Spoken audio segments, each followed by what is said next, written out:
रहा हूँ। उम्मीद करते हैं कि आप लोग सब सही होंगे। तो लास्ट टर्म पे हम लोगों ने cube and cube root finish किया था, है ना। काफ़ी अच्छा था।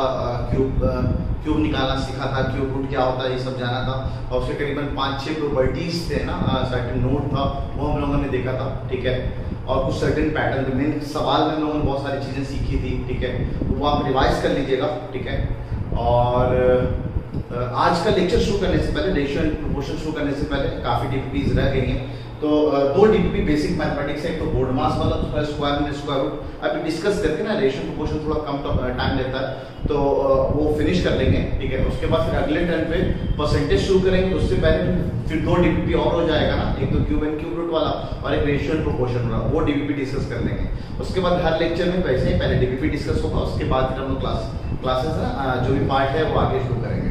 तो ठीक है, तो अभी अच्छा है कि 2 टर्न में हमारे पास लेक्चर्स में पढ़ने के लिए कम है, ठीक है। तो रेशियो प्रोपोर्शन को शुरू करने से पहले हम लोग डीपीपी नंबर 1 बोर्ड मास डिवीजन पे जो बेस था, मॉडुलस, वो सब चीजें है ना, इंटरवल्स वाली बातें जो थी, सिंबल्स, उस पे बेस जो डीपीपी था उसकी सर्टेन सवाल मैं आपके सामने ले रहा हूँ जो बच्चे यूजुअली पूछते हैं, ठीक है।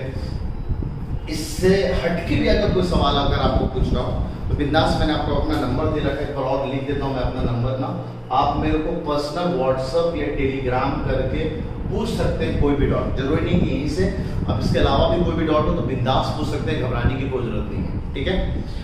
हाँ, जब मैं फ्री होऊंगा तो उसके बाद देने के बाद आपने पूछा तुरंत जवाब आ जाए, है ना। और भी काम होते हैं हमारे, ठीक है। तो जब मैं फ्री होऊंगा तो आपको जरूर जवाब दे दूंगा, ठीक है। और अगर बाई चांस भूल जाओ तो आप मेरे को एक बार फिर से रिमाइंड करा देना, सर इस सवाल का जवाब भी हमारे पास नहीं आया है, ठीक है।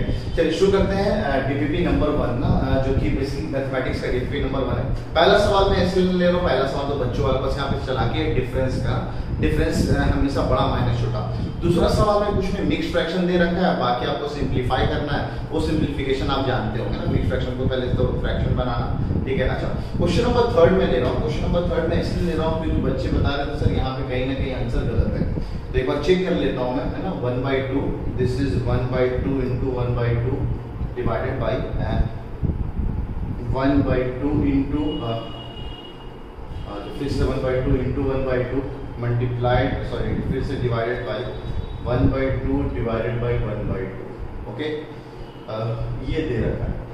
तो सबसे पहला काम हम ना डिवीजन से शुरू करेंगे ना। सबसे पहला ऑपरेशन ब्रैकेट का होगा, और ब्रैकेट में सबसे बिग ब्रैकेट, उसके बाद कर्ली ब्रैकेट, उसके बाद स्मॉल ब्रैकेट। और सबसे पहले स्मॉल ब्रैकेट को हम लोग सॉल्व करते हैं। Same number a divided by a, ये कट के हमेशा 1 होता है, लेकिन एक जगह ये बात गलत होगी। अगर कल को मैं बोलूँ 0 डिवाइड बाय 0, सर ये भी तो 1 हो जाता है, तो याद रखेंगे ये कहना गलत होगा, क्योंकि हमें याद है नीचे अगर 0 लिखा हुआ तो this quantity is not defined, तो 0 डिवाइड बाय 0 1 नहीं होता है, ठीक है। और उसके अलावा कोई भी नंबर लीजिए, if the number is a and is divided by the same number a, the result is always 1, okay. तो ठीक है, हाफ डिवाइड बाय हाफ, तो ये तो यहाँ से 1 लिखा हुआ है सर। अच्छा, अब ये लगा इसको मल्टीप्लाई भी कर, तो ये ऑपरेशन कर ले, तो अगला ऑपरेशन इसका होने वाला है 1/2 मल्टीप्लाई बाय 1/2 विल बी 1/4। 1/4 का डिवीजन 1 से, किसी भी नंबर का डिवीजन अगर हम 1 से करेंगे तो वो सेम नंबर a मिलता है, ठीक है, ओके। फिर ये सब चीजें तो कैरी चलते रहेंगी ना, 1/2 into 1/2 डिवाइड किया, ठीक है। तो अभी जस्ट बोला किसी भी नंबर को हम 1 से डिवाइड करेंगे तो सेम नंबर 1/4 मिल जाएगा। ये 1/4 डिवाइडेड बाय, ठीक है, दिस भी है 1/2 into 1/2, ओके। अच्छा, अगर आपको थोड़ा सा डिवीजन याद हो, फ्रैक्शन का डिवीजन, तो जैसे a/b को हम डिवाइड कर रहे हैं c/d से, this is equivalent to a/b divided by c/d, ये है डायरेक्टली लिखा हुआ। तो उस केस में हम लोग करते क्या है, इन दोनों को मल्टीप्लाई कर देते हैं, ऊपर लिख देते हैं, इन दोनों को मल्टीप्लाई कर देते हैं, नीचे लिख देते हैं, this is equivalent to a into t divide by b into c। या एक और चीज अगर आपको याद हो तो हम लोग इस चीज को ऐसे लिखते थे सर, a/b into, इन दोनों को उलट के लिख दीजिए d/c, एक ही चीज लिखा, देखिए ad/bc, this is directly ad/bc। तो इसको ऐसे जाओ या इसको ऐसे जाओ, सबसे आसान यहाँ पे इस वाला फॉर्मेट होता है। इन दोनों को पहले हम डिवीजन करेंगे, तो this is 1/2 into 1/, this will be 1/4 का उल्टा ना, 4/1, एंड दिस इज 1/2, और 1/2 जाके ऐड होना है, एंड दिस इज इनडायरेक्टली 4 और 4 कैंसिल हो जाएगा ना, ये 1 लिखा होगा, हाफ एडेड टू 1, और इनडायरेक्टली यहाँ 1 लिखा हुआ तो इसमें हाफ और 1 को जोड़ेंगे तो द रिजल्ट इज 3/2, जो कि किसी भी ऑप्शन में नहीं दे रखा है, ठीक है। तो ऑप्शन ए को आप करेक्ट कर लो, है ना, ऑप्शन ए को आप 3/2 बना लो, तो इसमें थोड़ा करेक्शन है, आंसर यही रहने दो, लेकिन करेक्ट आंसर इसका 3/2। चलिए, अगर ये गलती हुई, इस गलती से चीज सीखते हैं कि आपके एंट्रेंसेस में ऐसा नहीं होता है कि हर सवाल एकदम करेक्ट हो। बस एक ही साल हुआ था जहाँ पे 9th इंटर से मुझे याद आ रहा है, ठीक है, कि एक भी सवाल उन्होंने गलत, एक सवाल बस गलत किया था, उसका पेपर बहुत अच्छा हुआ था कि टीचर से टैग करके लिया गया था। 11th इंटर से भी बहुत सारे सवाल अक्सर यूजुअली डिलीट हो जाते हैं, क्यों? तो भाई आंसर मिल ही नहीं रहा है या कुछ टाइपिंग एरर हो गया है, ठीक है। तो आप इस चीज से घबराए नहीं, एक चीज आपको सीखने का मौका मिला अगर ये गलती है कि कल को अगर कोई सवाल गलत है यानी उसका आंसर नहीं आ रहा, ये नहीं कि हम बैठ के उसको 2-3 बार उसी वक्त सॉल्व करना शुरू कर दें। आपको पता ही आसान सवाल है, आपसे बन जाना चाहिए था, ठीक है, 3/2 इज द करेक्ट आंसर। लेकिन सर आई ना एक भी ऑप्शन नहीं है, इसका ये मतलब नहीं कि बैठ के 2-3 बार उसी सवाल को करने लग जाओ और अपना टाइम वेस्ट कर दो। एक सवाल को एक बार अटेम्प्ट करो, अगर दिख रहा है ऑप्शन दिख गया तो ठीक है, और अगर मान लीजिए ऑप्शन नहीं दिख रहा तो एक बार बस हल्का हवा में कैलकुलेट कर लो, देख लो कहीं गलती तो नहीं हुई है। अगर गलती पकड़ा दी तो बहुत अच्छी बात है, अगर गलती नहीं पकड़ाई तो आप आगे बढ़ जाओ। अब इस सवाल को मार्क कर लो कि इस सवाल को हम लोग लास्ट में करेंगे, ऐसे कुछ लास्ट लिख दो या अपना एक सिंबल बना लो, स्टार या फिर व्हाटएवर, कोई भी ऐसे डबल टिक, ठीक है, जिसको लास्ट में करने के लिए छोड़ देंगे। और ये सब जो आप एंट्रेंस की प्रैक्टिस करेंगे ना, डीपीपी आपको जो मिल रहा है एंट्रेंस की प्रैक्टिस करने के लिए सबसे बेस्ट है। आप देखिए रोजाना आपको डीपीपी मिल रहे हैं, इसमें करीबन 20 से 25 सवाल।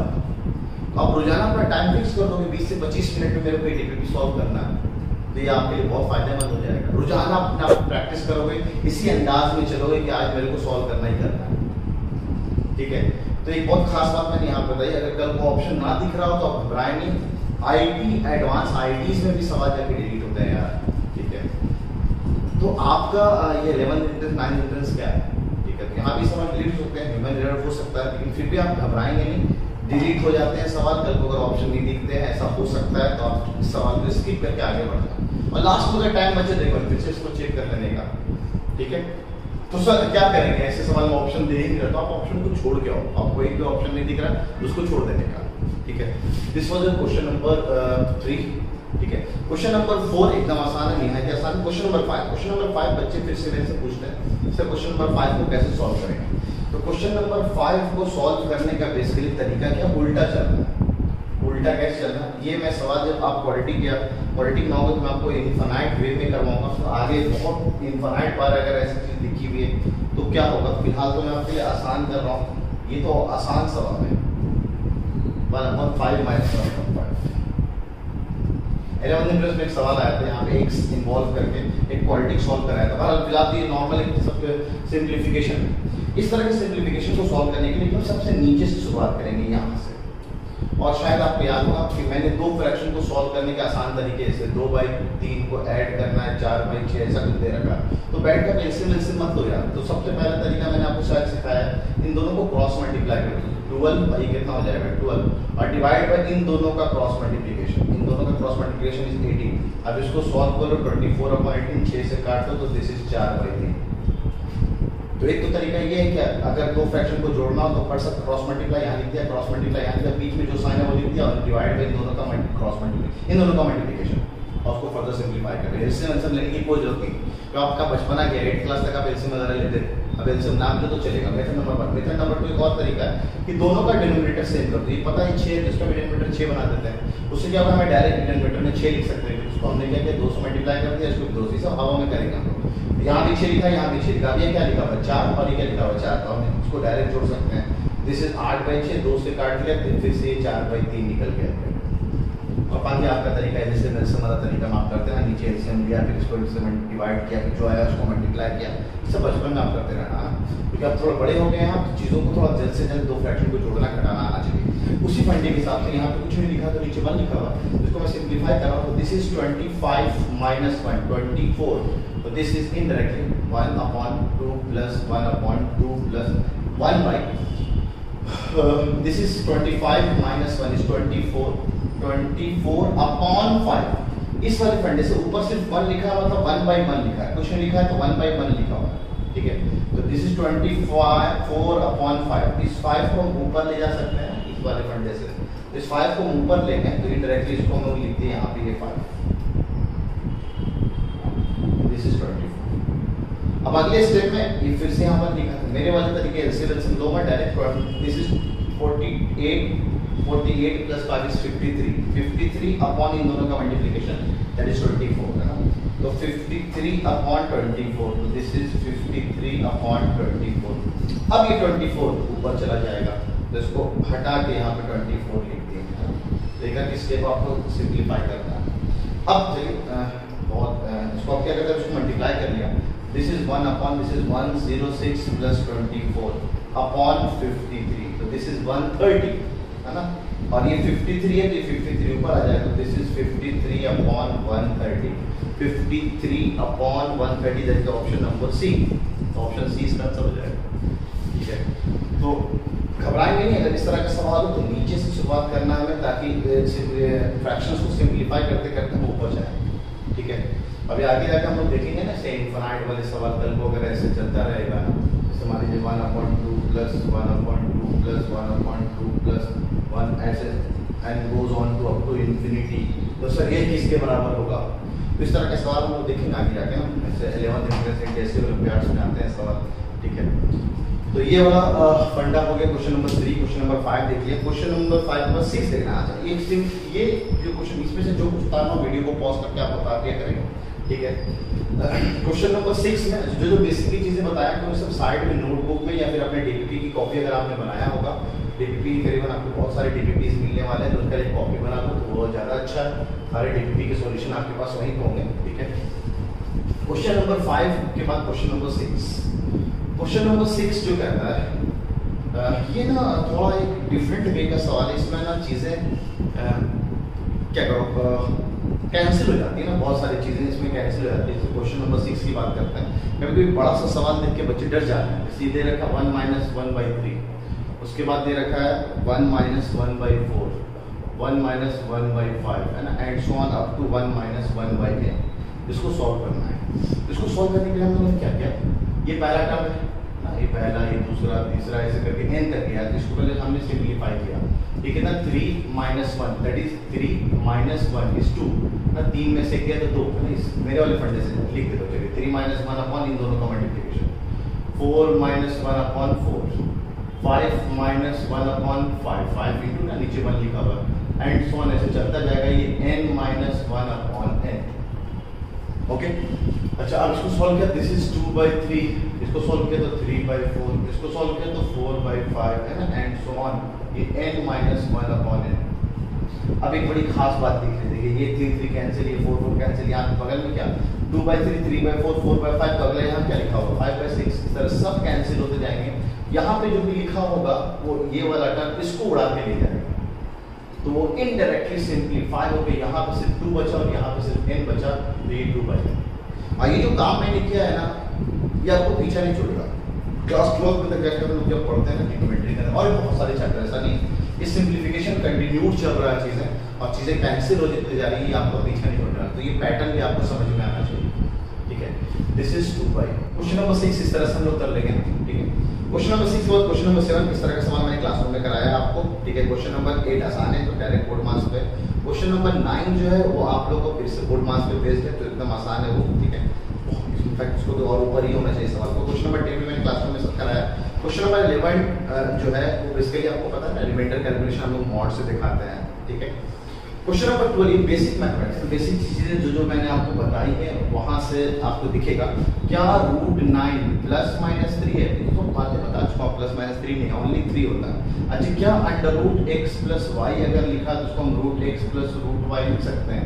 अगर ऐसा है तो ठीक है, हमारे पास 3 + 6 है मान, या फिर 4 + 9 ले लेते तो ज्यादा अच्छा होगा। 4 +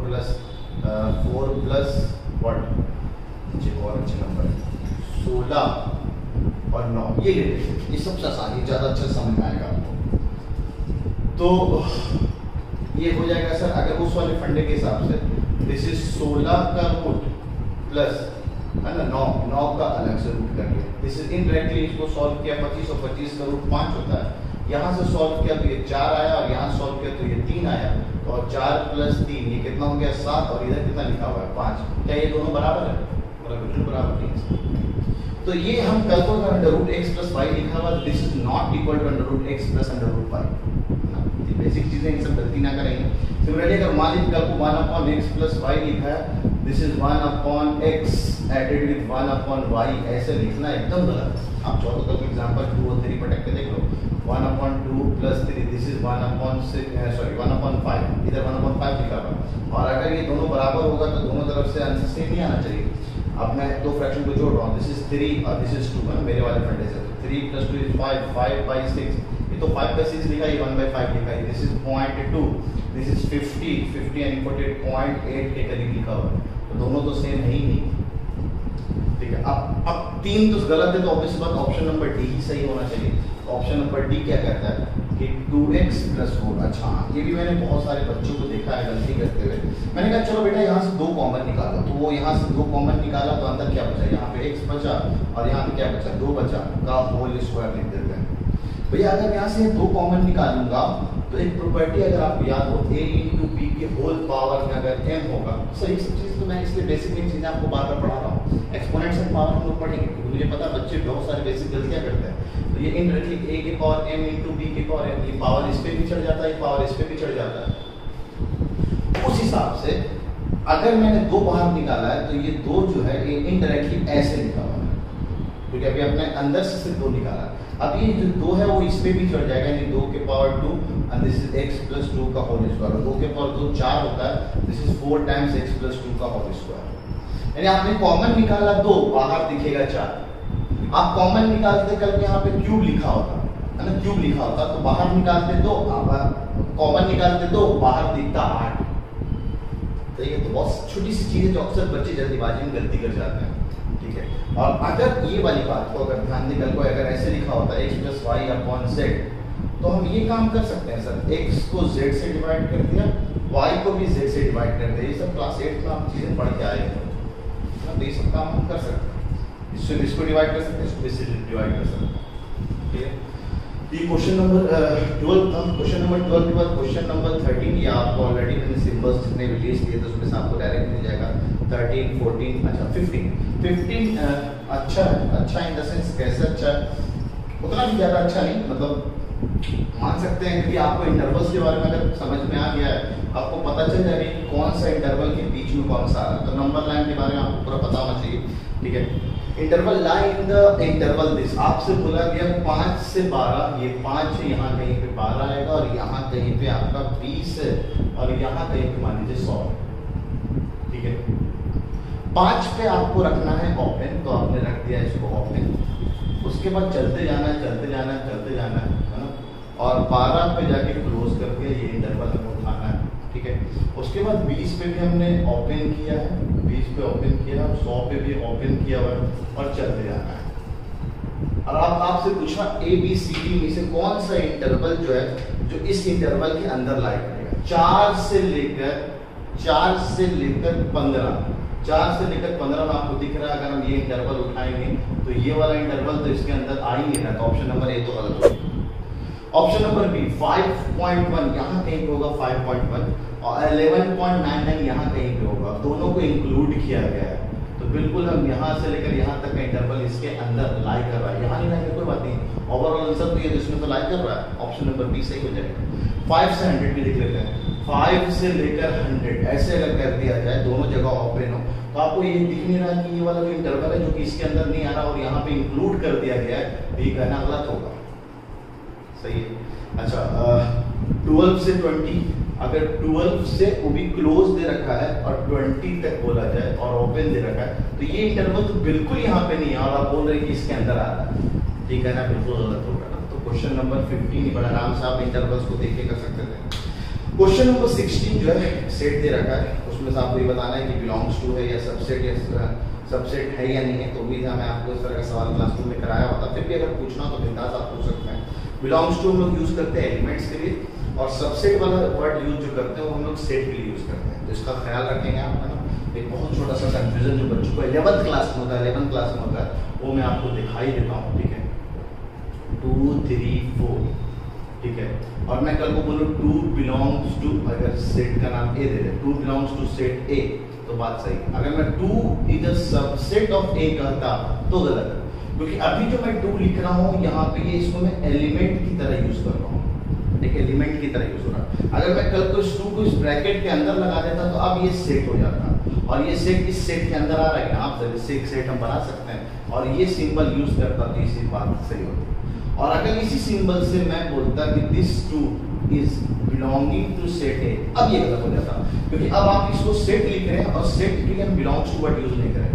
एलिमेंट्स के लिए हम लोग बिलोंग्स टू वर्ड यूज करते हैं, और सेट्स के लिए हम लोग सबसेट वर्ड यूज करते हैं, ठीक है। और नॉट अ सबसेट, जैसे कल को मैं कर देता 2,5 इज अ सबसेट ऑफ ए, तो गलत है, 5 यहाँ एलिमेंट है ही नहीं, ठीक है। तो 2 और 5, तो इसको हम लोग ऐसे काट देते तब बात सही होती है, नॉट अ सबसेट, ठीक है। तो थोड़ा सा रिमाइंड करा दिया मैंने। डीपीपी का डिस्कशन है ना, बहुत इंपॉर्टेंट होता है, बहुत सारी चीज़ें हम लोग क्लास लेक्चर में सीखते हैं, और बहुत सारी चीज़ें हम लोग डिस्कशन के अंदर जाके देखते हैं। आप ये बताइए, मैथ में जो सवाल आएगा वो सवाल आएंगे या क्लासरूम में जो आपको थ्योरी पढ़ाएगा वो थ्योरी आएगी? तो बेसिकली सवाल आप देख जाए, तो सवाल से ही चीज़ों को सवाल के फॉर्म में सीखा जाता है। हाँ भाई, बहुत सारे बच्चे बोलते हैं यार थ्योरी सिखाती है सर, यार थ्योरी तो आपने सिखा दिया, उससे तरह तरह के सवाल बनाए जा सकते हैं। एक कॉन्सेप्ट सीख लिया, उससे आप 100 डिफरेंट तरह के सवाल बना सकते हो। तो ये तो बहुत कम है कि मैं डीपीपी के फॉर्म में आपको सवाल दे रहा हूँ, ठीक है।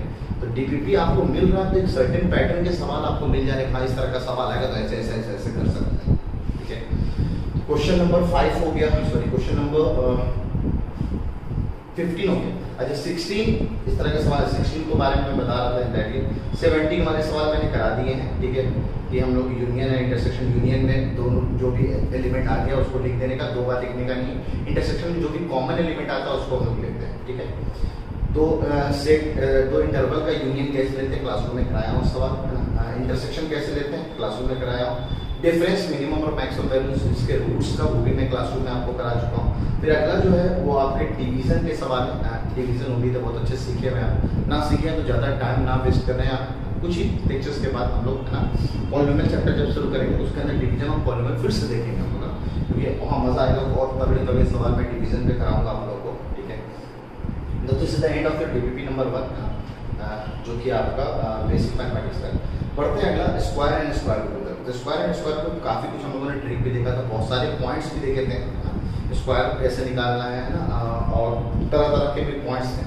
तो इसमें काफ़ी कुछ सवाल लग रहा है, यहाँ पे 6 सवाल है, वहाँ पे 5 सवाल है, सही है कोई नहीं, ठीक है।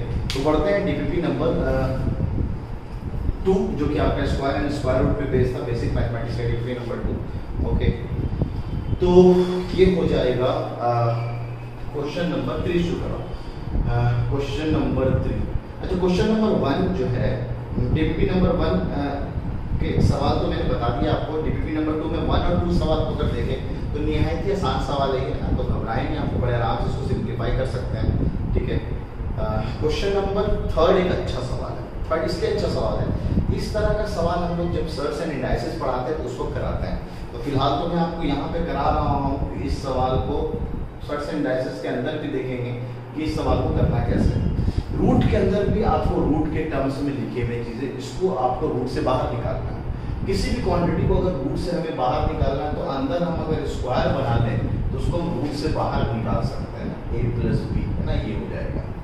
तो अगर इस क्वांटिटी को मुझे रूट से बाहर निकालना तो किसी भी तरह इसको स्क्वायर बनाना पड़ेगा। तो वही हमें यहाँ पे एक हिंट दिख रहा है, सर इसको या तो a+b या तो a-b किसी के भी स्क्वायर के फॉर्म में लिख लेते हैं। तो ये a² + b² + 2ab इनडायरेक्टली अगर हम इसको बना लें तो इनडायरेक्टली हम इसको ये लिख सकते हैं, कहीं से हम इसको a² + b² + 2ab अगर बना लें तो काम हो सकता है। तो हमें दिख रहा है सर ये 2ab का तो 2 लिखा हुआ है, और √10 को हम लोग √2 × √5 लिख सकते हैं। तो ये वाला जो पार्ट है ये हमें हेल्प कर दिया कि एक √2 और एक √5 है, तो एक नंबर को अगर हम 2 बोल दें और एक नंबर को अगर हम 5 बोल दें तो ये हमारा काम हो सकता है। 7 को हम ब्रेक करके लिख दिए 2 और 5। और ये हिंट कहाँ से मिला, ये मुझे √10 ने हिंट दिया कि √10 को आप सर √2 × √5 लिखोगे, और √2 का जो स्क्वायर होता है वो 2 होता है, और √5 का स्क्वायर वो 5 होता है ना। तो इनडायरेक्टली ये a² बन जाएगा, दैट इज इनडायरेक्टली इसको हम √2 का स्क्वायर लिख सकते हैं, इसको √5 का स्क्वायर लिख सकते हैं। This is 2 times √2 × √5। और ये सारी कहानी रूट के अंदर चल रही है, ठीक है। तो अभी क्या बन गया, A square plus B square plus 2ab, तो this we can write as √2 plus √5 का होल स्क्वायर अंडर रूट। अब ये पॉजिटिव क्वांटिटी है तो रूट से जो भी बाहर निकलता है वो पॉजिटिव ही निकलता है, इसीलिए this the result will be √2 plus √5। ऐसे लिख दो या √5 प्लस √2 ऐसे लिख दो, दोनों तरह से आंसर सही है। बीच में अगर माइनस आ रहा होता तो कहानी थोड़ी चेंज हो जाती है। अगर बीच में माइनस लिखा होता आपको पता है कि आप जो भी रिजल्ट निकालेंगे वो एक पॉजिटिव रिजल्ट निकालेंगे, तो इसका करेक्ट आंसर सी हो जाएगा √5 प्लस √2, है ना। क्वेश्चन नंबर 3 एक अच्छा सवाल है, इस तरह का सवाल मैंने क्लासरूम में नहीं कराया था तो बढ़िया यहाँ पे मैंने करा दिया है ना। Question number 3। अच्छा, जो अच्छे सवाल है उसको आप इंपॉर्टेंट मार्क कर लिया करो या स्टार मार्क कर लिया करो। हाँ नहीं, यहाँ पे एक नया चीज़ सीखा है, क्लासरूम में नहीं सिखाया गया था ये चीज़, ठीक है। वैसे आगे सर्च के अंदर तो देखेंगे इस तरह के सवाल है ना, आप घबराएंगे। क्वेश्चन नंबर 4 वर्ड्स प्रॉब्लम है, ये आप कर सकते हैं। क्वेश्चन नंबर 5 मैंने फिर से लिया बस आपको ये रिकॉल करने के लिए, the smallest perfect square number exactly divisible by this, तो इसका एलसीएम लेंगे और एलसीएम लेने के बाद जो जो मल्टीप्लिकेशन घट रहा है उस एलसीएम के फैक्टराइजेशन में उसको मल्टीप्लाई कर देंगे, उससे आपका आंसर आ जाएगा, ठीक है। अच्छा, यहाँ पे exactly smallest perfect square number तो बस सही, तो उससे नियरेस्ट जो भी परफेक्ट स्क्वायर नंबर होगा वो आपको पता चल जाएगा, क्योंकि एलसीएम वाला कॉन्सेप्ट इस तरह का सवाल मैंने क्लासरूम में कराया था। अच्छा, क्वेश्चन नंबर 6, 7, 8, 9, 8 तो आपका मेंसुरेशन पे बेस्ड है, जो मैंने आपको बताया था। देखिए स्क्वायर रूट क्यूब और क्यूब रूट की जरूरत आपको मेंसुरेशन वाले चैप्टर में जाना पड़ेगी, है ना। जैसे कहाँ कह रहा है क्वेश्चन नंबर 6, क्वेश्चन नंबर 6, 7 सभी की तरह का है ना। तो देख, और क्वेश्चन नंबर 9 ना, क्वेश्चन नंबर 6 की अगर हम बात कर रहे हैं तो कहता है गार्डनर इतना 17956 ट्रीज प्लांट किया, इस तरह से प्लांट किया कि there are as many rows as there are trees in a row. अगर सर्टेन रोज बनाया उसने ना, रोज बनाया और हर रो में जो ट्री लगाया उसका नंबर और जितने रोज थे उसके नंबर दोनों सेम थे। मान लीजिए उसने हर रो में 1 2 3 4 5 ऐसे मान लीजिए x ट्रीज लगाए और कितने रोज हैं 1 2 3 4 5 व्हाटएवर जितने भी नंबर हो, ये भी x के बराबर है, यानी नंबर ऑफ रोज है ना, नंबर ऑफ रोज जो है वो भी हमारा x है और नंबर ऑफ ट्रीज है ना इन आर रो, एक रो में जितने ट्री लगाया वो भी हमारा x है। तो आपको टोटल कितने पेड़ लगाएंगे, मान लीजिए सर ऐसे 4 लोग बैठे हैं और टोटल ना 4 के हिसाब से 10 रो बने हुए हैं, तो टोटल कितने लोग हैं, तो 4 × 10 कर देते हैं आप, टोटल नंबर आपको 40 मिल जाता है। यानी अगर टोटल इन दोनों को मल्टीप्लाई कर देंगे हम तो हमें ये नंबर मिल जाना चाहिए। तो देयरफॉर अकॉर्डिंग टू क्वेश्चन हम ऐसा बोल सकते हैं कि x को x से मल्टीप्लाई करने पे 17956 आ रहा है। और ये सेम चला कि क्वेश्चन नंबर 7 में किया गया है। बट इस तरह से पैसे को बांटे गए कि member each member of the group as is the number of members, जितने नंबर ऑफ मेंबर्स हर ग्रुप में हैं और जितने ग्रुप के नंबर्स हैं वो दोनों बराबर है, ठीक है। तो बस दोनों बराबर है तो this is directly what x square is 17956 square उधर भेजा, ठीक है। तो this is under root of 17956। देखिए रिजल्ट में तो प्लस माइनस आएगा, इवन पावर जब उधर जाएगा, लेकिन आपको पता है इसके 2 आंसर आएंगे, एक प्लस वाला एक माइनस वाला। माइनस वाला तो हम लेंगे ही नहीं, इसलिए लेंगे क्योंकि आपको पता है कि माइनस कभी किसी नंबर ऑफ क्वांटिटी में तो हम कभी भी निगेटिव नहीं काउंट करते ना, क्वांटिटी तो हमेशा पॉजिटिव से शुरू होती है, ठीक है। तो ये निगेटिव हम लोग इसलिए हटा देंगे। अच्छा 17956 इसका स्क्वायर रूट निकालना आपको ऑलरेडी सिखाया है ना। वन या तो आप प्राइम फैक्टराइजेशन से चले जाओ या फिर आप स्क्वायर रूट वाले फंडे से चले जाओ, लॉन्ग डिवीजन वाले मेथड से, ठीक है। या आपको ट्रिक अपनाना हो तो आप ट्रिक के फॉर्म में बना लीजिए, ठीक है। तो ये question number what was question number 6 था। क्वेश्चन नंबर 6 का आंसर जो आपको निकल के आ जाएगा दैट इज 134। एक आंसर तो दिख रहा है मुझे, अगर हल्का सा चालाकी करें, चालाकी नहीं कर सकते थे क्योंकि ऑप्शन नंबर बी और सी में भी 4 दे रखा है, कोई इसका अंडर रूट निकालना तो ये 134 निकल के आ रहा है। तो there are 134 rows and there are a number of trees in each row are 134, ऐसा बोल सकता है। Question number 6 and question number 7 इसी पे बेस्ड है। Question number 8 surface area of sphere है ना। क्वेश्चन नंबर 8 में एक स्फीयर है, उम्मीद है आप लोग 8 क्लास में फॉर्मूला पढ़ चुके होंगे।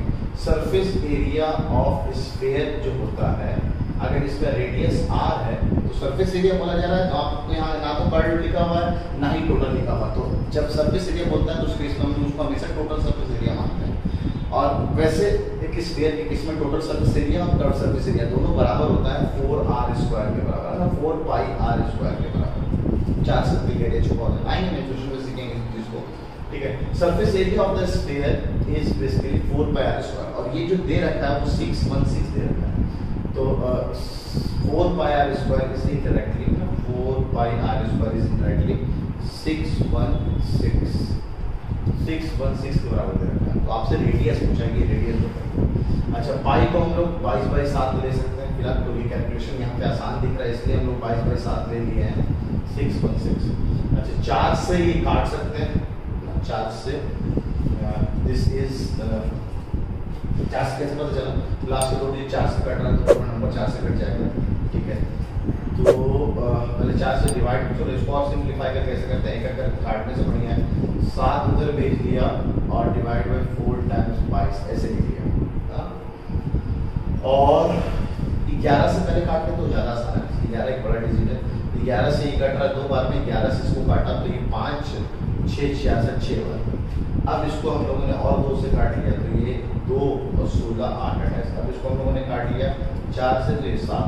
तो अब आपको बहुत अच्छा हो गया कि r² को 7 into 7 लिखा तो r is indirectly 7 plus minus यहाँ पे आएगा, फिर से प्लस माइनस। अब ये सब स्टेप हम लोग को बार बार कराया नहीं जाता है, हमें पता है यार रेडियस कभी नेगेटिव नहीं हो सकता, इसलिए यहाँ से नेगलेक्ट कर लेंगे तो यहाँ से आंसर जो आएगा वो पॉजिटिव आएगा। इसलिए हम लोग यूज्ड टू हो जाते हैं कि कल को अगर x² = 4 लिखा है तो x = √4 दैट इज ओनली 2। तो गलत है, चीजें गलत है, हर बार बेसिकली ये हो रहा है। तो बोर्ड्स को टीचर भी लेकर के चलता, चलो यार क्या फर्क पड़ता है, ठीक है। इसलिए यहाँ पर पेयर बन गया, बाहर निकल गया तो आर की वैल्यू आप किससे बना दें। तो correct answer for this question is 7 centimetre. Okay, question number 6 के बाद 8 देखिए। Now we have question number 13 and 17। उससे पहले बीच के सवाल में कुछ देख लेते हैं, आपको बस रिमाइंड करा दें। 8 तो आसान है, क्वेश्चन नंबर 9 में एक चला के है जो मैं आपको बता रहा था x वाला। क्वेश्चन नंबर 10 में greatest 6 digit number perfect square, ये ऑलरेडी मैंने बता रखा है। क्वेश्चन नंबर 10 के बाद क्वेश्चन नंबर 11। अच्छा, the smallest number by which must should be divided. देखिए मल्टीप्लाइड वाले या शायद डिवाइड वाला सवाल मैंने कराया था, बस आप उसको प्राइम फैक्टराइज करना है। अगर आपसे मल्टीप्लाई बोलेगा तो जिसका पेयर नहीं बन रहा है उससे आप मल्टीप्लाई कर दो एक बार से, और अगर आपसे डिवाइड बोलेगा तो जिसका पेयर नहीं बन रहा उसको एक बार डिवाइड कर दो, वो आपका जो बचेगा जो मल्टीप्लिकेशन आएगा या जिससे आप डिवाइड कर रहे हो वो आपका आंसर हो जाएगा, ठीक है। तो क्वेश्चन नंबर 11 में मैंने इस तरह का सवाल आपको करा रखा है। क्वेश्चन नंबर 12 बहुत आसान है कि आपको पता है 324 ना, 324 एक परफेक्ट स्क्वायर नंबर है, तो वहां से आपको 0.000326 है, तो 3 to 24 बनाने के लिए क्या घटाना पड़ेगा, तो आप देख लेंगे मेरे ख्याल से इसका आंसर 2 घटाना है 24 है ना, तो मेरे ख्याल से सी आंसर आ जाएगा इसका। क्वेश्चन नंबर 12 का आंसर सी हो जाएगा। ओके, नाउ क्वेश्चन नंबर 13 है ना जो डिस्कस करना है। ये सवाल इसलिए मैं कर रहा हूँ क्योंकि मैंने आपको बोला था एक सवाल तो मैंने करा दिया था लास्ट ग्रेटेस्ट 6 डिजिट, अब ये लिस्ट 4 डिजिट नंबर है। इस तरह का एक सवाल, एक लास्ट सवाल आगे भी डीपीपी में पढ़ा हुआ, तो एक सवाल मैं यहाँ पे करा दे रहा हूँ। मेरा लिस्ट 4 डिजिट नंबर, तो आपको पता है लिस्ट 4 डिजिट नंबर इज 1000, ठीक है, जो कि एक परफेक्ट स्क्वायर नंबर है। तो 1000 तो परफेक्ट स्क्वायर नंबर है ही नहीं, तो कोई नहीं, आप इसको परफेक्ट स्क्वायर बनाने की कोशिश करना है आपको। तो सबसे पहले आपने इसका पीरियड्स बनाया, इसको पेयर कर दिया, तो ये सबसे स्मॉलेस्ट परफेक्ट स्क्वायर 3 से जा रहा था, ये 9 3 बार में गया, यहाँ से मैंने 1 हटा दिया तो 1 आया। अभी इस दोनों को जोड़ते हैं तो ये 6 आया। अब यहाँ से एक पीरियड नीचे गिरेगा तो ये 100 हो जाएगा। वहाँ पे क्या करते थे हम लोग, जो सबसे स्मॉलेस्ट होता था वहाँ से मल्टीप्लाई करके जो बचता था उसको घटा लेते थे लार्जेस्ट वाले। स्मॉलेस्ट वाले में क्या करना है कि आपको पता है सबसे पहले ये 1 से जाएगा 61, और जब हम इसको 2 से भेजेंगे तो 62 into 2, तो दिस इज 124। तो इस स्टेप में क्या करते हैं कि आपको 61 से छोटे नंबर से डिवाइड मतलब छोटे नंबर ही सब्ट्रैक्ट करना होता है। इस केस में हम क्या करेंगे, उससे जस्ट एक बड़ा नंबर ले लेंगे। तो जस्ट एक बड़ा नंबर कितना आ जाएगा 124, तो इससे जस्ट बड़ा नंबर है, तो दिस विल बी 124 और सब्ट्रैक्ट कर देंगे। क्योंकि आपने 2 से इसको काटा, इससे आपको कोई मतलब ही नहीं है। 124 तो यहाँ पे आया माइनस का 24, यानी अगर यहाँ पे और 24 लिखा होता, 124 लिखा होता तो ये 2 बार में कट जाता, यानी 32 का स्क्वायर बन जाता। सही है। तो सर अगर इसको मुझे परफेक्ट स्क्वायर बनाना है तो इसमें अगर हम 24 जोड़ दें है ना, तो ये हमारा परफेक्ट स्क्वायर हो जाएगा। तो 1024, अब ये परफेक्ट स्क्वायर बन जाएगा जो कि 32 का परफेक्ट स्क्वायर हो जाएगा। 1024 का अगर स्क्वायर रूट निकालता मैं तो दैट विल बी 32। तो ये तो एकदम सही है, अगर ऐसे किया होता तो हमारा एक अच्छा पार्ट बन सकता था। तो इस केस में हम लोग अगर नंबर आपको बोले कि लिस्ट, तो जो भी एक जस्ट आगे करेंगे, जो भी नंबर बनेगा उसको हम इसमें ऐड कर देंगे, ये हमारा काम हो जाएगा। और अगर मेरे को तो याद करा रहे 1024 एक परफेक्ट स्क्वायर नंबर होता है ना, जो 32 का स्क्वायर है, तो डायरेक्ट हम लोग ऐसे लिख सकते हैं। ठीक है, मैं तो कैलकुलेट कर सकता, लेकिन आपको तरीका नहीं बता दिया। एक जस्ट अगला स्टेप लेते हैं, जो भी यहाँ रिमाइंडर आता है उसको जोड़ना होता है। निगेटिव के साथ रिमाइंडर आएगा, लेकिन वो जुड़ना नहीं, उसका साइन चेंज करके जोड़ना है। ठीक है, आगे सवाल एक डीपीपी में दे रखा है। क्वेश्चन नंबर 14 एकदम आसान है। क्वेश्चन नंबर 14 के बाद क्वेश्चन नंबर 17 है। 15 में एकदम आसान है, डायरेक्ट मल्टीप्लाई कर दो और पेयर बना के निकाल लो। 16 भी आसान है, अंदर स्क्वायर रूट की कैलकुलेट करो, 144 ये आ जाएगा 12, 12 जाके ऐड हो जाएगा 152, 169, 17, फिर 17 ऐड हो जाएगा। इस तरह से आप आगे बढ़ते जाओ। ठीक है, 12 का 13 बनेगा, 52, 13 का स्क्वायर 169। ओके, 17 सवाल पता नहीं क्यों लिया है मैंने, शायद आप भी दिखाने के लिए डिवीजन वाला ना।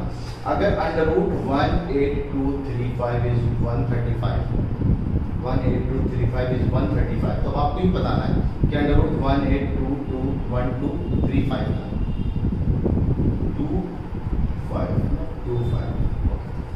ठीक है, एडेड विद अंडर रूट। अच्छा, इसमें डिसिमल का कमाल है कुछ नहीं। ठीक है, इन्हीं की बैठ के हम कैलकुलेट करते रहेंगे कि क्या लिखा हुआ है ना। Under root 0.018225। ठीक है, अच्छा ये तो हमें डायरेक्ट पता कि दिस इज 135। इसके अगर हम बात करें तो पॉइंट उड़ाया तो ये 100 आएगा। अब ऊपर भी स्क्वायर रूट है, नीचे भी स्क्वायर रूट है, तो ये स्क्वायर रूट ये हो गया इंडायरेक्ट। इसको तो हम 135 लिख देंगे डिवाइड बाय 100। 100 का स्क्वायर रूट 10 आएगा ना, क्योंकि एक पेयर ना 10 का स्क्वायर। अच्छा, अब यहाँ से पॉइंट उड़ाएंगे तो 1 2 3 4, 4 अगर 0 है तो नीचे 100 बनेगा और ऊपर से फिर से 135। और इसको 1 2 3 4 5 6 पॉइंट उड़ाया तो 1 2 3 4 5 6 6 0 होगा, तो दिस इज स्टिल 135। ऊपर से आएगा, नीचे 1 2 3। अब ये बन जाएगा 135। 10 से डिवाइड किया तो 13.5, 100 से डिवाइड किया तो 1.35, 1000 से डिवाइड किया तो 0.135। और इसको आप ऐड कर दीजिए, this is 135, 13.5, this is 1.35, this is 0.135, add कर लिया 5 8, this is 9 point, this is 9, this is 4 and 149.984, 149.985। तो आंसर सी हो जाएगा इसका। क्वेश्चन नंबर 17, क्वेश्चन नंबर 18 भी आसान है। 19 में डायरेक्ट सिंप्लीफाई देना।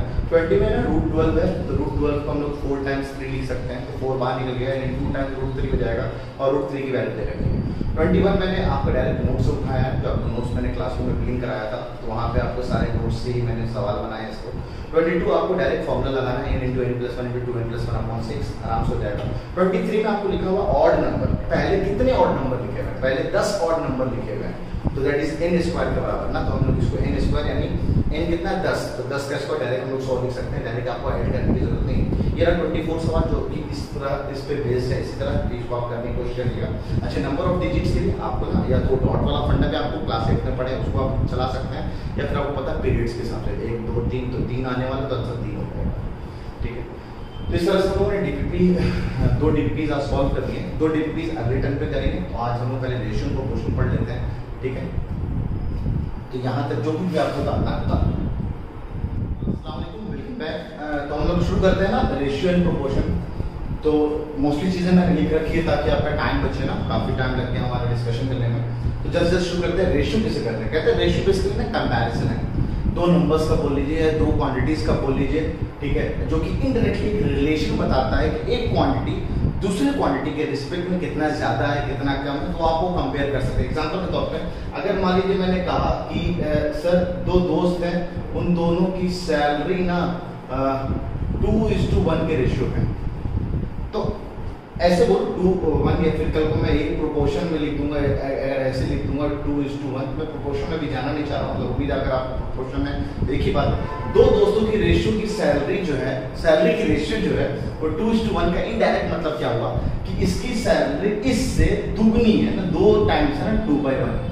या कल को अगर मैं बोल दूं दिस इज 3/2, यानी इसकी सैलरी इससे 3/2 टाइम ज्यादा है, यानी इनडायरेक्टली कल को मैं इसको ऐसे लिख देता कि A is equal to 2 times B, यानी B की सैलरी जो भी है A की सैलरी जो है वो B से दुगनी है ना। या कल को अगर ऐसे लिखा होता तो दो फर्म की सैलरी C/D इज 3:2, तो C की सैलरी हम बोल सकते थे दैट इज 3/2 टाइम्स D। तो इस कंपैरिजन को दिखाने के लिए हम लोग रेशियो का यूज करते हैं। अब रेशियो में जो हम लोग ये दो क्वांटिटी यूज करते हैं उसको हम लोग टर्म्स बोलते हैं, जैसे ए आ जाइए, इसको हम लोग पढ़ते कैसे, दिस इज रेड एज है ना, this is read as A is to B and this is equivalent to, अगर कल को मैं इसको फ्रैक्शन के फॉर्म में लिखूं तो इसको हम लोग A/B लिख देते हैं, और फ्रैक्शन के फॉर्म में इसी को हम लोग न्यूमरेटर बोलते हैं, और कल को अगर ये डिनोमिनेटर होता है, ठीक है। और ये जो भी नंबर्स यूज हुए हैं ना A और B, इसको हम लोग टर्म्स बोलते हैं ना, टर्म्स। और अगर इसका सही नाम दिया जाए, कहते हैं जो पहला वाला नंबर लिखा हुआ ना A और B, तो इस A का सही नाम इस antecedent, the various terms occurring in the ratio are first term, इसको पहला वाला जो नंबर है इसको एंटीसीडेंट बोलते हैं, और ये जो दूसरा वाला नंबर लिखा हुआ है इसको हम लोग कॉन्सिक्वेंट बोलते हैं ना, कॉन्सिक्वेंट। अभी नाम देखिए बहुत कम बच्चों को पता होता है, और कल को अगर आ जाए एंटीसीडेंट इज दिस ब्ला ब्ला करके फिर पूछते कॉन्सिक्वेंट क्या है तो आपको नाम ही नहीं पता। दोनों नाम आपको पता होना, इसलिए ना बेसिक की चीजें मैं एक चीजें रिकॉल करा देता हूँ कि जो चीजें आपके आगे जाके भी जरूरत पड़ने वाली है ये सब आपको नाम। और एक नोट है जो कि बड़ा शानदार है, ये उम्मीद है आपको पता ही होगा, कि कहते हैं कि जिस प्रेफरेंस ऑर्डर में आपने A और B को लिखा है उसको आप इंटरचेंज नहीं कर सकते हैं। ये बड़ा इंपॉर्टेंट है कि अगर आपने बात कर रहे हैं कि A की सैलरी B के रिस्पेक्ट में 2:1 है, यानी इनडायरेक्टली A की सैलरी B की दुगनी है, और कल को अगर आपने इंटरचेंज करके B/A इक्वल्स टू 2:1 ऐसे लिख दिया तो इसका मतलब ये हो गया B की सैलरी A से दुगनी है। तो यहाँ पर हम चीजों को इंटरचेंज नहीं कर सकते, जो भी टर्म्स यहाँ पे यूज हो रहे हैं, जो दो क्वांटिटीज आप यूज कर रहे हैं है ना, जिसके बारे में आप बात कर रहे हैं, उसको हम उसको इंटरचेंज नहीं कर सकते हैं, ठीक है। तो ये बहुत शानदार चीज है, वैसे बहुत सारे बच्चे ये सब गलती करते नहीं है, इतना तो उनको समझ में आता है कि हम इसको इंटरचेंज नहीं कर सकते हैं। नाम नहीं पता होता तो ये नाम आप पता कर लें। अच्छा, ये इक्विवेलेंट रेशियो, कल को आप इक्विवेलेंट नंबर भी पढ़े, इक्विवेलेंट रेशनल नंबर पढ़े तो वही सेम चीज है। कहते हैं दो रेशियो को अगर जो दो रेशियो या दो से ज्यादा रेशियो अगर हमने एक गिवन रेशियो को सर्टेन नंबर से मल्टीप्लाई किया है नॉन जीरो नंबर से, तो जो रेशियो हमें मिलता है they are all equivalent ratio. Example के तौर पे जैसे मैंने भी एग्जांपल लिया, मान लीजिए 2:3, अब इसी को मैं ऊपर भी 2 मल्टीप्लाई कर दूं, नीचे भी 2 मल्टीप्लाई कर दूं, ठीक, कितना हो जाएगा 4, है ना, 4/6। तो कहते हैं ये और ये दोनों कोई डिफरेंट नहीं है, दोनों सेम ही लिखा हुआ है। और इसको अगर मान लीजिए 3 से मल्टीप्लाई कर दूं तो 3 दूनी 6 और 3 दिया 9, सेम नंबर से ऊपर नीचे मल्टीप्लाई करना है, न्यूमरेटर और डिनोमिनेटर को सेम नंबर से मल्टीप्लाई या डिवाइड करते हैं। कल को मान लीजिए दोनों को आपने 3 से डिवाइड कर लिया, दिस इज 2/3 डिवाइड बाय 3/3, तो this is indirectly this is 2/3 और डिवाइड बाय 3/3 यानी 1, है ना, जो कि इनडायरेक्टली 2/3 ही लिखा हुआ है। तो 3 से डिवाइड करने के बाद भी रेशियो चेंज नहीं होगा, तो they are all termed as equivalent ratio. किसका? तो 2/3 का। तो अब ये 2/3 क्या कहलाएगा सर? तो 2/3 को हम लोग सिंपलेस्ट फॉर्म कहते हैं किसी भी रेशियो का, ठीक है, क्योंकि अब फर्दर डिवीजन पॉसिबल नहीं। 4/6 में हम पता है उसको 2 से काट सकते हैं, 2 से काट के उसको हम फिर से 2/3 लिख सकते हैं। तो कहता है वो रेशियो जिसमें हम फर्दर डिवीजन पॉसिबल ना कर पाए, या इनडायरेक्टली A और B का जो HCF हो यानी हाईएस्ट कॉमन फैक्टर वो किसी भी नंबर 1 के अलावा ना करना चाहिए, सिर्फ 1 से कटे, यानी फर्दर डिवीजन पॉसिबल नहीं है उन दोनों का, ठीक है। तो उसको हम लोग सिंपलेस्ट रेशियो कहते हैं। ये सिंपलेस्ट रेशियो का पार्ट यहाँ पे लिखा जाए, ज्यादा इंपॉर्टेंट कोई नहीं, कहीं भी लिख लो, चीजें तो आपको पहले से पढ़ी गई। ये बड़ी खास बात है। कहते हैं कि रेशियो में अगर हम कुछ नंबर से मल्टीप्लाई करें, ये बात हमने यहाँ भी देखा इक्विवेलेंट रेशियो, किसी भी सर्टेन नंबर से हम ऑब्वियस सर्टेन नंबर वो नॉन जीरो नंबर होना चाहिए, है ना। 0 से मल्टीप्लाई करते हैं तो 0 0 बन जाएगा, तो नॉट डिफाइंड हो जाएगा 0/0, ठीक है।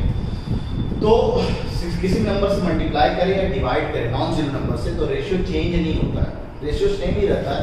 A/B लिखा हुआ, उसको मैं दोनों को K से मल्टीप्लाई कर दिया, यानी A/B लिखा तो K से मल्टीप्लाई कर देंगे तो तब भी फर्क नहीं पड़ेगा। आप जैसे यहाँ पे देख लीजिए, मैंने काम करके दिखाया। और अगर मैं सेम K नंबर से डिवाइड कर दूं दोनों को, तब भी रेशियो चेंज नहीं होता। K कैंसिल हो के A/B लिखा हुआ है, K कैंसिल हो के A/B लिखा हुआ है। तो सर मल्टीप्लाई करने से और डिवाइड करने से रेशियो चेंज नहीं होता है। तो मान लीजिए अगर मैं ऐड कर दूं तो दोनों तरफ ऐड कर दूं, दो और दो हमने ऐड कर दिया तो ये बन गया सर 4/5। क्या ये 4/5 और 2/3 दोनों सेम लिखा हुआ है? तो कहते हैं नहीं सर सेम नहीं लिखा हुआ। तो ऐड में है ना, ऐड में एंड सब्ट्रैक्शन में अगर सेम नंबर ऐड या सब्ट्रैक्ट किया जाए तो रेशियो उस केस में चेंज हो जाता है। तो बस ध्यान रखने का, बस इक्वेशन लिखो, अगर आपको ध्यान होगा इक्वेशन अगर हम लोग लिखे होते हैं x = y है, दोनों तरफ हमने k से ऐड कर दिया, दोनों तरफ k सब्ट्रैक्ट कर दिया, दोनों तरफ k मल्टीप्लाई कर दिया, दोनों तरफ k डिवाइड कर दिया, है ना, k is a non zero number, है ना। तो अगर इक्वेशन होता है तो इक्वेशन की बात तो आगे जानी, इक्वेशन में ऐड करो, सब्ट्रैक्ट करो, मल्टीप्लाई करो, डिवाइड करो, equation does not changes, equation change नहीं होता है, वो सेम ही इक्वेशन रहता है। लेकिन रेशियो में ऐसा नहीं होता है। रेशियो में आप मल्टीप्लाई और डिवाइड करो तो सेम रेशियो रहता है, लेकिन अगर आप ऐड और सब्ट्रैक्ट करोगे तो रेशियो चेंज हो जाता है। प्रोपोर्शन और अच्छी सी बात क्लियर होगी, ठीक है। अच्छा एक बहुत खास बात है जो कंपैरिजन है, सर ये बताइए कौन सा रेशियो बड़ा है कौन सा रेशियो छोटा है। इसको पता करने के लिए सिंपल तरीका है, पहला तरीका कि हम ना दोनों का जो डिनोमिनेटर है वो सेम करते हैं ना। तो अगर डिनोमिनेटर सेम होता है तो उस केस में सबसे आसान तरीका होता है कि हम रेशियो को इफ डिनोमिनेटर आर सेम, हम रेशियो को पता कर सकते हैं कि कौन बड़ा है कौन छोटा है, ठीक है। दैट इज एग्जांपल के तौर पे ऐसे दे रखा है ना, a/b दोनों का डिनोमिनेटर सेम कर देते हैं ना, a/b और c/b। और एक और दे रखा है कि a ना सर b से बड़ा है, सॉरी ए ना सर सी से बड़ा, ऊपर वाला क्वांटिटी ना ऊपर इस ये वाला ए ना इस सी से बड़ा है, और दोनों में डिनोमिनेटर अगर सेम है तो इससे हम बड़े आराम से कह सकते हैं कि a/b will be greater than c/b।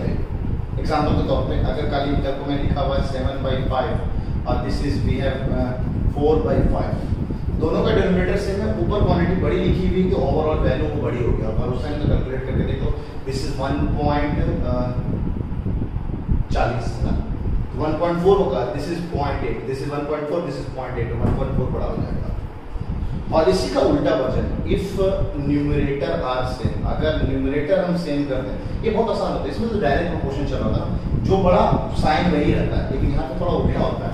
If numerator are same, अगर कल को हम किसी भी तरह से न्यूमरेटर सेम कर दें, ठीक है, अभी मैंने डिनोमिनेटर सेम करना एक एग्जांपल में सिखाया था ना, जब रेशियो को फ्रैक्शन को जोड़ रहे थे, डिनोमिनेटर को कैसे सेम बनाते हैं, तो डिनोमिनेटर को आप सेम बना सकते हो, वो ज़्यादा आसान है। न्यूमरेटर को भी आप सेम बना सकते हो।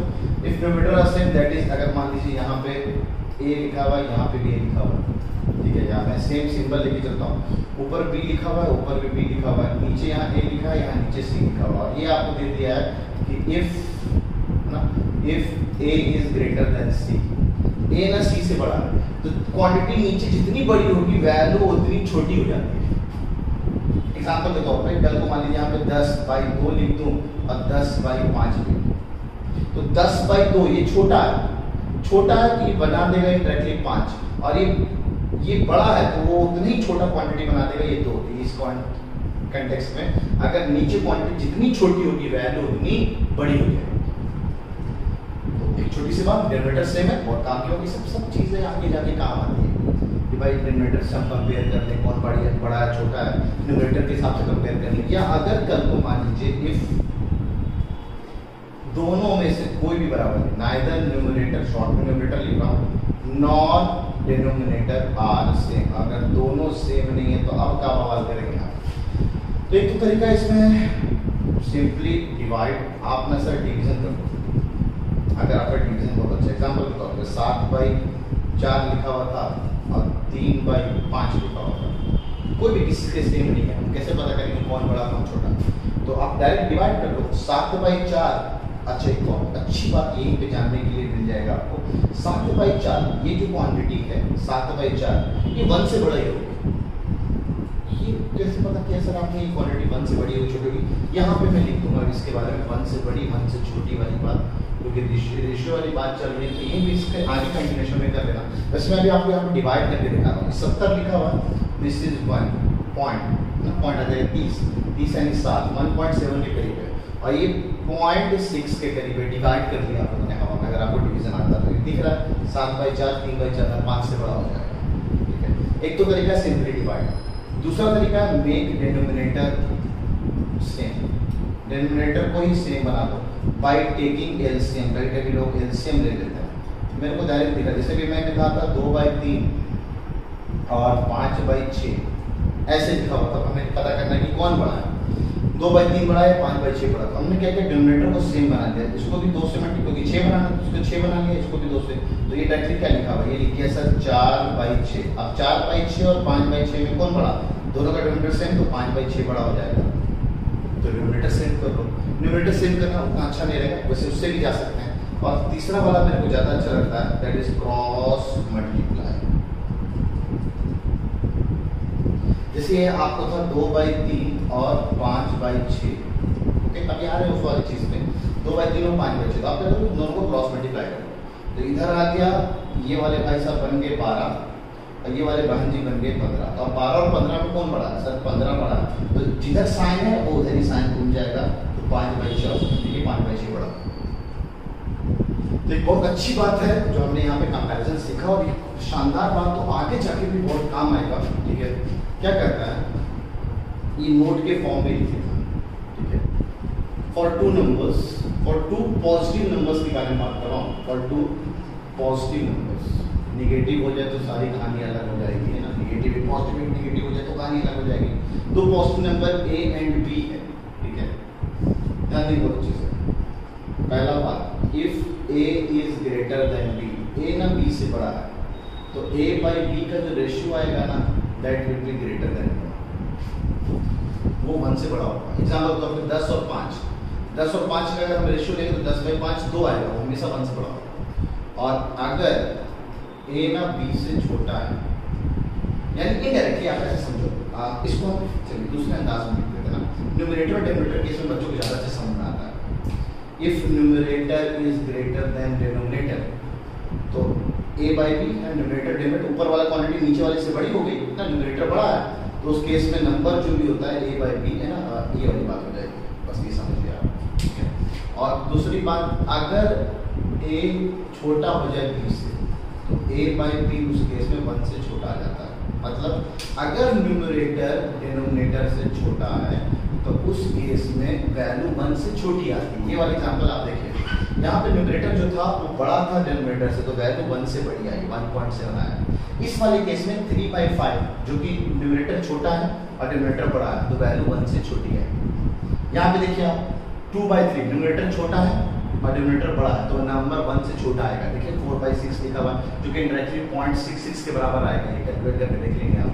5/6 दोनों नंबर 1 से छोटा लिखा हुआ है।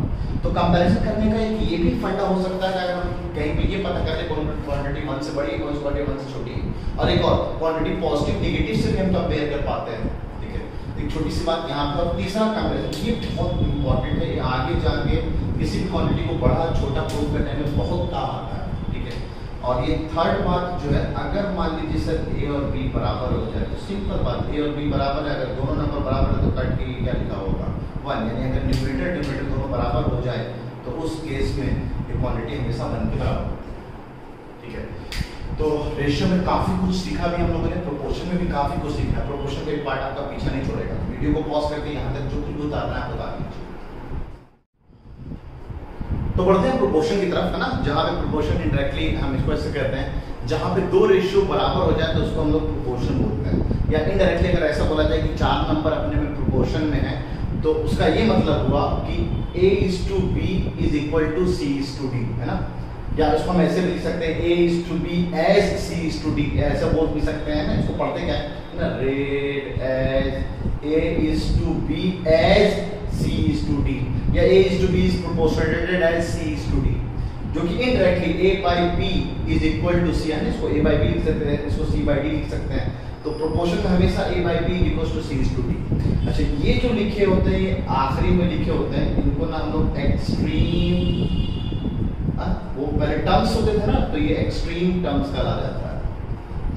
और ये जो बीच में लिखे हो, तो वो बीच में है ना मीन, इसको हम लोग बीच में मीन टर्म्स बोल देते हैं ना, इसको हम लोग मीन टर्म्स बोल देते हैं। और एक बड़ी खास बात, अगर ये बात ट्रू है तो इसको क्रॉस मल्टीप्लाई किया तो हम लोग लिख सकते हैं a into d is equals to b into c, है ना।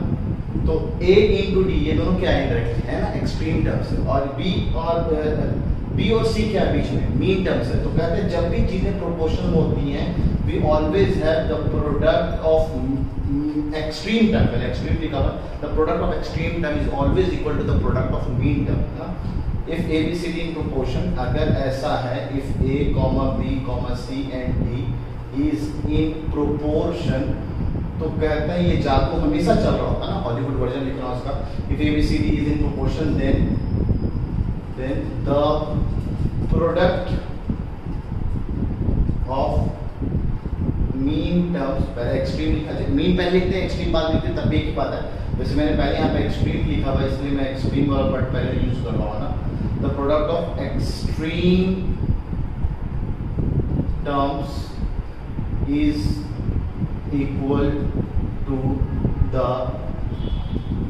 product of mean terms। और उसका एक एग्जांपल लेके देख लेते हैं। मान लीजिए 2/3 इक्वल है 4/6, बस इंडायरेक्टली मैंने 2 से दोनों से मल्टीप्लाई कर लिया।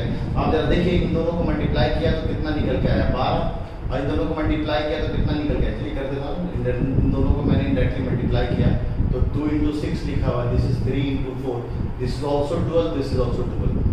अब इसी चीज को ना एग्जांपल के फॉर्म में ए लिखा होता है, 2:3 इज प्रोपोर्शनेटेड एज, ये प्रोपोर्शन का साइन है, प्रोपोर्शनेटेड एज 4:6, है ना। ये कहानी हम लोग हमेशा बोल सकते हैं।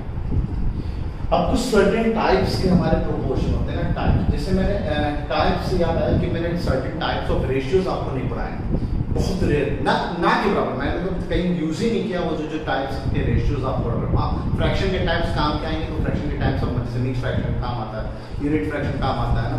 तो टाइप्स ऑफ रेशियोज मैंने नहीं पढ़ाए, प्रोपोर्शन कहीं कहीं काम आ जाता है, इसलिए जैसे डीपीपी में मैंने सवाल दे रखे हैं टाइप्स ऑफ प्रोपोर्शन, सब 3 ही तरह के हैं ना, तो ज्यादा आपको घबराना नहीं, बस नाम पे आपको बड़े आराम से याद हो जाएगा। अगर a is to b is proportionate and c is to x, तो यहाँ पे लिखा हो, मान लीजिए यहाँ पे कल को d लिखा होता तो मैं कह सकता था d is the fourth proportional of a, b and c। तो यहाँ पे मैंने x के टर्म्स में बोला, तो यहाँ पे लिखा हुआ, इस बात को आप ऐसे लिखिए a by b equals to c by x, तो यहाँ से x क्या निकल के आया, x उधर भी था, this is x is equals to c into d by a। अब ऐसे याद कर लो तो सोचो, ये यहाँ पे b लिखते हैं, d क्यों लिखेंगे, b लिखेंगे ना, तो b into c, b into c by a, तो इस x को हम लोग 4 प्रोपोर्शन कहेंगे, तब 4 proportional x is given as b into c by a। ये फॉर्मूला याद रखो, बस ये याद रखो तो अपने आप इस चीजें कैलकुलेट कर सकते हो आप। तो कल को अगर आप बोला जाए कि a b c एंड एक नंबर x है जो कि प्रोपोर्शन में, तो बताइए वो x उसका 4th प्रोपोर्शन क्या होगा, तो वो जो x पोजीशन में लिखा होगा उसका 4th प्रोपोर्शन कहलाएगा।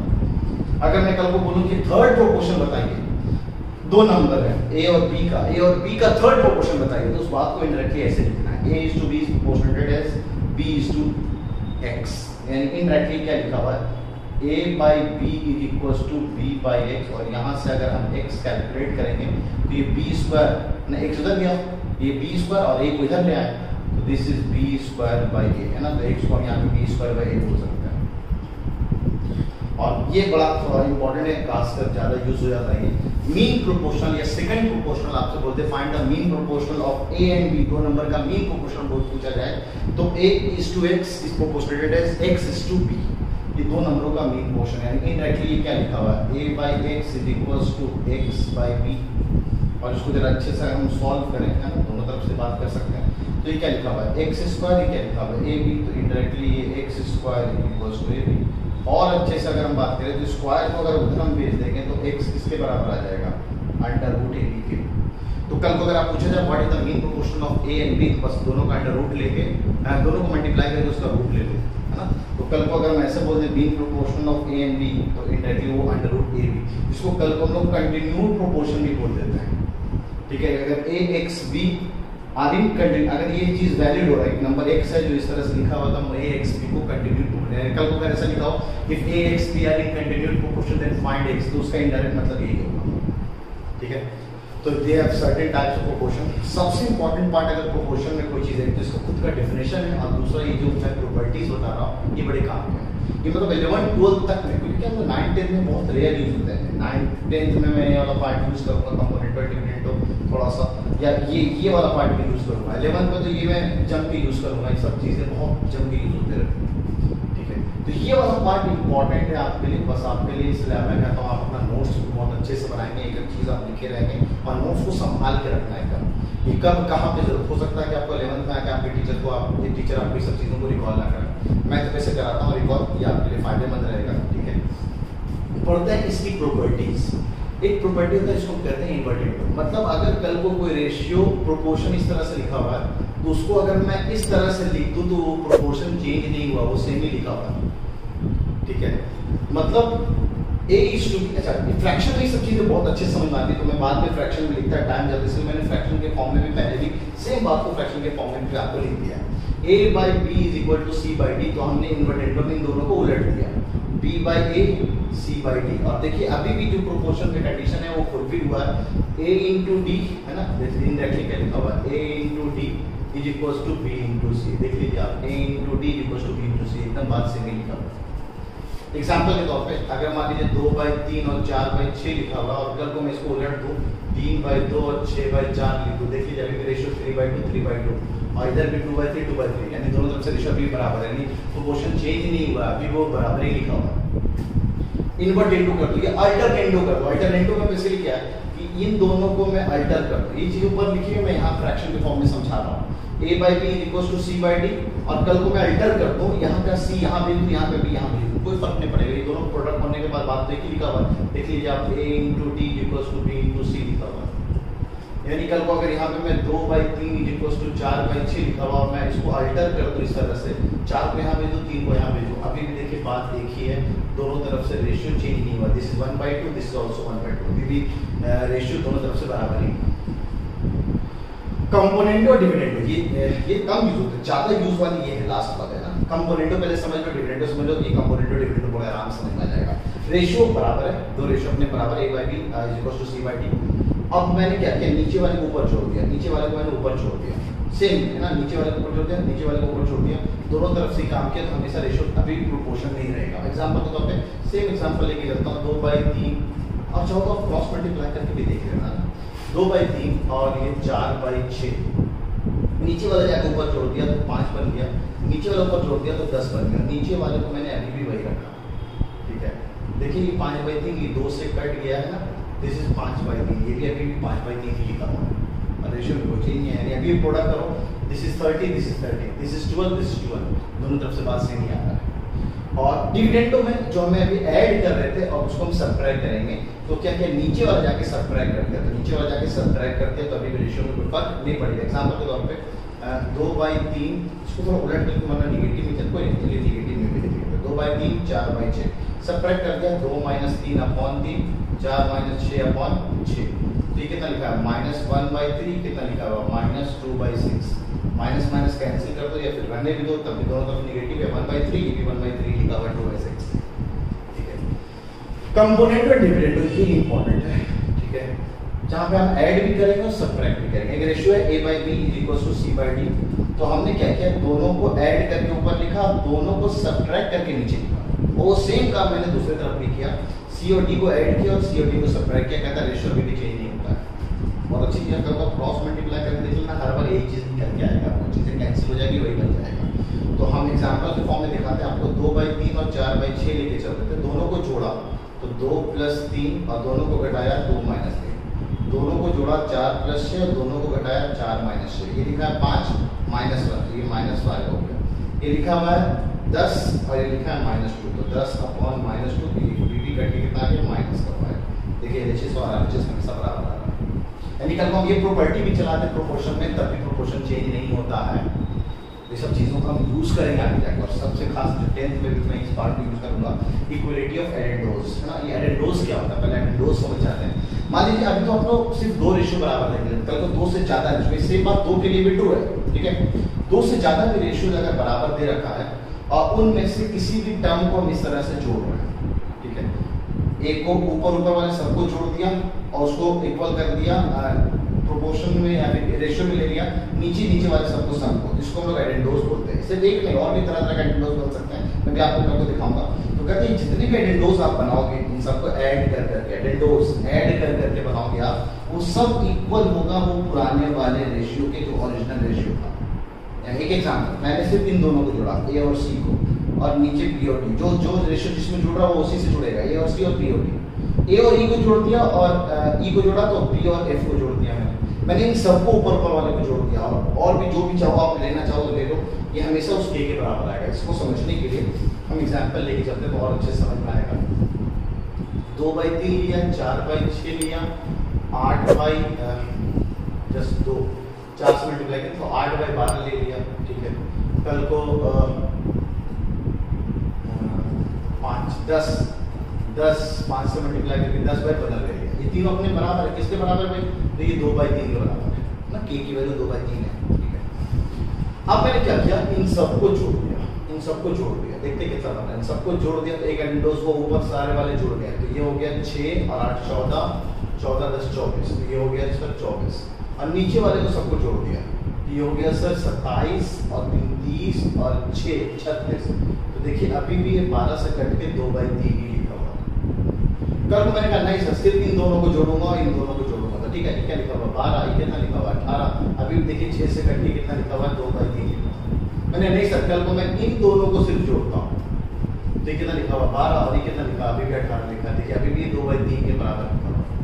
यानी कोई सा भी एडिशन में कर सबको जोड़ दो, इनमें से कोई सा भी सर्टेन पार्ट को जोड़ दो, ये दो को जोड़ लो 6 और ये नीचे लिखा हुआ है इन दोनों का सम 9, ये देखिए अभी भी 2/3 लिखा हुआ है। तो ये सब रेशियोज अपने में बराबर होते हैं, ठीक है। ये बड़ी खास प्रॉपर्टी है, जब सिमिलर ट्रायंगल पढ़ेंगे हम लोग ना 10th क्लास में, तो उसको हम लोग इस बात को देखते हैं, ठीक है। तो बहुत मजा आया इस वाले पार्ट में ना, काफी कुछ सीखा हम लोगों ने, ठीक है। तो वीडियो को पॉज करके यहाँ तक जो भी कुछ बताना है, अगर कुछ चीज़ें छोटी लिखी हुई है तो वीडियो को जूम करने का अल्लाह ताला ने बहुत अच्छा ऑप्शन बनाया आपके लिए, उसको जूम करके आप देख लीजिएगा कि मैंने क्या लिखा हुआ, और बहुत अच्छे से नोट्स बनाएंगे, इस पर बेस करेंगे 5-7 सवाल हम करते हैं। तो ये 6 सवाल है जो कि अभी हमने रेशियो एंड प्रोपोर्शन जो पढ़ा है उस पर बेस्ड है। काफ़ी कुछ यहाँ से भी सीखने को मिलेगा हम लोगों को ना। तो 6 सवाल को वीडियो को पॉज करके 6 मिनट में करने की कोशिश करें आप, है ना। तो मैं आता हूँ इसके सोल्यूशन पे ना, वीडियो को पॉज कर लीजिएगा, आप उसको उतार लीजिए, इसका स्क्रीनशॉट लेना तो स्क्रीनशॉट ले लीजिए, आप समझना पहले समझ लीजिए। चलिए शुरू करते हैं। सबसे पहले क्वेश्चन नंबर 1 के सॉल्यूशन की तरफ। कहता है कि कौन सा फ्रैक्शन ऐसा होगा जो इसके साथ जो रेशियो रख रहा है वो सेम इन दोनों के साथ जो रेशियो है उसके साथ रखे। Find the fraction which bears the same ratio to this, let that fraction be x, divide by this 1/27 is same as जो कि 3/7 5/9 के साथ रख रहा है, तो 3/7 5/9 के साथ रख रहा है। ये है मैंने क्या लिखा हुआ, ये इंडायरेक्टली क्या लिखा हुआ है x/1 डिवाइड बाय 1/27, ये क्या लिखा हुआ है 3/7 डिवाइड बाय 5/9 है ना। ये 27 ऊपर चला जाएगा, ये 9 ऊपर चला जाएगा, 7 5 इधर आ जाएगा, तो ये इंडायरेक्टली क्या लिखा हुआ है 27x is equals to 9 into 3 and 7/5. This is 27, this is 27 ना, we कैंसिल कर सकते हैं, तो therefore हमारा जो x हो जाएगा वो 1/35 के बराबर हो जाएगा। तो आंसर इसका ये हो जाएगा। ये इनमें 11th डिफरेंस में आया हुआ सवाल, ये याद नहीं आ रहा है, ठीक है। आते हैं क्वेश्चन नंबर 2 के सॉल्यूशन की तरफ। क्वेश्चन नंबर 2 का सॉल्यूशन कहता है कि अगर a is to b 2/2:5 है ना, इंडायरेक्टली ऐसे प्रोपोर्शन दे रखा है जिसको हम लोग ऐसे लिख लेंगे a/b equals to 2/5 ना। तो आपसे पूछा गया बताइए 3a + 4b upon 4a + 5b किसके बराबर होगा। तो दो तरीके हैं इसको करने का। एक तो तरीका सर a को हम 2 मान लें और b को 5 मान लें तो हमारा काम हो सकता है, क्योंकि अगर ये रेशियो बराबर है, a का अगर 2 रुपये कमा रहा है तो b 5 रुपये कमा रहा है, ये मिल जाएगा मतलब। तो a को हमने पटक दिया था 3/2, 3 × 2, b को पटक दिया 5, 4 × 5 अपॉन 4 × 2 + 5 × b is 5। तो this is 6 + 20 and this is 8 + 25। तो दिस इज 26/33, तो आंसर इसका 26/33 हो जाएगा। याद रखेंगे अगर क्वांटिटी सेम हो तो हम ऐसा काम करेंगे अपनी ट्रिग्नोमेट्री के अंदर 10th क्लास में, वहाँ पे मैं दिखाऊंगा इसका जो आप ये काम कर रहे हैं मेथड 1 ये गलत भी हो सकता है, ठीक है। क्यों गलत होगा आगे जाके देखेंगे, क्योंकि अगर आपको पता होगा रेशियो जो होता है ना वो सेम क्वांटिटी का भी हो सकता है और डिफरेंट क्वांटिटी का भी हो सकता है। सेम क्वांटिटी का भी हो सकता है, डिफरेंट क्वांटिटी से भी मैंने सेम बोला सैलरी का रेशियो, दो दोस्तों की सैलरी का रेशियो डिफरेंट। ऐसा अगर आपने पढ़ा होगा density is mass upon volume, mass एक डिफरेंट क्वांटिटी, वॉल्यूम एक different quantity, density is the ratio of mass upon volume. तो सेम का भी हो सकता है, डिफरेंट का भी हो सकता है, तो ध्यान रखेंगे। अब फिलहाल ये नंबर्स लिखे में तो काम तो चल गया, ठीक है। चलिए आगे बढ़ते हैं। एक और तरीका है मेथड 2 कि हम क्यों ना करें, अगर मुझे a/b पता तो हम यहाँ से a/b जनरेट करते हैं। तो अपन लोगों ने क्या किया, ऊपर भी न्यूमरेटर में भी b से डिवाइड कर दिया, डिनोमिनेटर में भी हमने b से डिवाइड कर दिया। उससे फायदा हो जाएगा हमारा करोड़ों का, ये a बाई b बन जाएगा, ये b और b कैंसिल हो जाएगा। चलिए कर देते हैं एक बार, b से ऊपर भी डिवाइड करते हैं दोनों से, यहाँ भी डिवाइड हो जाएगा, यहाँ भी डिवाइड कर दिया मैंने b से, तो 4a by b added with 5b by b, b by b cancel होकर 1 हो गया। This is directly 3a by b added to 4, 4a by b added to 5, and a by b we can take as 2 by 5. This is 3 into 2 by 5 plus का 4 upon 4 into 2 by 5, a by b को पढ़ते हैं 2 by 5 plus का 5, इसको calculate कर लेंगे। This we have 6 plus 5 into 420 upon 5 divide by this is 8, मेरे वाले फंडे से 25, 8 plus 25 upon 5। अब ये और ये मल्टीप्लाई है, ये और ये मल्टीप्लाई, ये और 5 और 5 कैंसिल हो जाएगा, तो ये बन गया 26 अपॉन 33, दोनों तरफ से आंसर सेम आ रहा है। बढ़ते हैं क्वेश्चन नंबर 3 की तरफ। क्वेश्चन नंबर 3 क्या है कि एक मिक्सचर है जिसमें 28 लीटर मिल्क और वाटर मिले हुए हैं ना, तो मिल्क प्लस वाटर मिलके 28 लीटर है, और उसमें मिल्क और वाटर का जो रेशियो है 5 milk is to water is 5:2। तो अगर मैं x लीटर इसको 5x x है ना, इसको हम ऐसे लिख सकते हैं ना, मिल्क बाई वाटर है ना, 5x बाई 2x, ताकि ये एग्जैक्ट क्वांटिटी हमें पता चल जाएगा ना, x से मल्टीप्लाई करने में कोई फर्क ही नहीं पड़ेगा। अब इन दोनों का सम 5x प्लस 2x, इन दोनों का सम वो 28 के बराबर होगा है ना, क्योंकि 5x अगर मिल्क है तो 2x उसमें वाटर होगा, तो 7x is equals to 28 litre, therefore x जो निकल के आया है ना 28 बाई 7 जो कि 4 लीटर के बराबर निकल के आया। देयरफॉर उस पूरे मिक्सचर में मिल्क जो हो जाएगा वो 5x के बराबर था, तो 5 into 4 तो हो जाएगा 20 लीटर, और उसमें जो वाटर था वो 2x के बराबर था, तो 2 into 4 वो 8 लीटर हो जाएगा। यानी अगर देखें आप 20 और 8 के हिसाब से 5:2 का रेशियो आ रहा है, यानी 28 लीटर के मिक्सचर में 20 लीटर तो मिल्क होगा, 8 लीटर आपका पानी होगा। अब क्या किया गया कि इस मिक्सचर में हमने 2 लीटर पानी मिला दिया, तो 2 लीटर पानी मिला दिया तो टोटल पानी 10 लीटर हो गया, और अभी भी मिल्क तो नहीं रहेगा, दूध थोड़ी बढ़ जाएगा। अब आपसे पूछा गया what is the ratio of water and milk, milk and water दे रखा था, वाटर एंड मिल्क पूछा है, तो वाटर को ऊपर रखेंगे, वाटर टू मिल्क का रेशियो नए मिक्सचर में कितना हो गया, तो 10 बाई 20 काट दिया 10 से, तो 1:2, तो द रेशियो विल बी 1:2, यहाँ आंसर 1:2 आ जाएगा। बहुत आसान है, आसान सवाल है, कर सकते हैं, ठीक है। तो वीडियो को पॉज करके यहाँ तक जो कुछ उतारना आप बता दीजिए, तो बढ़ते हैं क्वेश्चन नंबर 5, 6 की तरफ, सॉरी 4, 5, 6 की तरफ।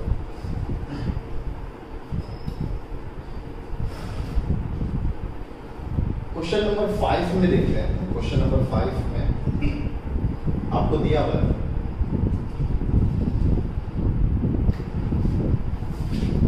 क्वेश्चन नंबर 4 पहले, क्वेश्चन नंबर 4 कहता है कि अगर 3 नंबर का सम 98 है, तो ए बी सी मान लें, तो 3 नंबर इसका सम आपको 98 दे रखा है। ये भी मेरे ख्याल से एमयू के 11th एंट्रेंस में आया हुआ सवाल है। The ratio first to second number, आपको फर्स्ट और सेकंड नंबर का रेशियो दे रखा है 2/3 है ना, इसको ऐसे लिखो तो ज्यादा अच्छा आएगा, a by b equals to 2/3, and the ratio of second to third number b is to c जो दे रखा है दैट इज 5:8, यानी 5/8, यानी इनडायरेक्टली लिखा हुआ है b by c इज 5/8। और आपसे पूछा गया बताइए सेकंड नंबर कितना होगा, तो आपसे सेकंड नंबर पूछा गया। आप इस इक्वेशन देखिए, आपको b पता है, b निकालना ना सेकंड नंबर, तो हम 2 इक्वेशन है ना, इनफैक्ट 3 इक्वेशन है, 1 2 3, मतलब यहाँ पर जब भी जितने इक्वेशन है, जितने वेरिएबल है, तो आप सारे क्वांटिटीज निकाल सकते हो। एक भी कम हुआ, एक भी इक्वेशन ज्यादा हुआ, तो फिर लफड़ा हो सकता है। क्या लफड़ा होगा आगे सीखेंगे। फिलहाल अगर 3 इक्वेशन है, 3 अननोन है, तो तीनों अननोन हम बड़ा आराम से कैलकुलेट कर सकते हैं। जैसे बीच वाला जो अननोन हमें निकाला, तो इनको भी हम b के टर्म्स में लिखेंगे, इसको भी हम b के टर्म्स में लिखेंगे। तो a और b के बारे में पता, तो यहाँ से हम a को लिख सकते हैं 2/3 टाइम्स b, यहाँ लाके a को हमने 2/3 टाइम्स b लिख दिया, और यहाँ से हम c को निकालेंगे b के टर्म, तो c क्या हो जाएगा, यहाँ से c हो जाएगा, इधर भेजा, ये 8/5 के बराबर, तो 8/5 टाइम्स b, यहाँ 8/5 टाइम्स b ला दिया, that is directly equal to 98। अब इक्वेशन से b मेरा, तो हम b कैलकुलेट कर सकते हैं। सेम बात अगर कल को a पूछा जाता तो यहाँ से आप ए को छोड़ते हैं, बी यहाँ ए के टर्म्स में लाते हैं, सी भी ए के टर्म्स में लाते हैं, यहाँ पे रख देते हैं। तो ये क्या हो जाएगा, इन दोनों को पहले सॉल्व करते हैं। दिस इज 10 और ये 24, तो ये हो जाएगा 34b/15 प्लस का b इक्वल्स टू 98। तो इक्वेशन को जोड़ लिया, अब इसके साथ इससे जोड़ लेंगे। This is 49b/15 equals to 98।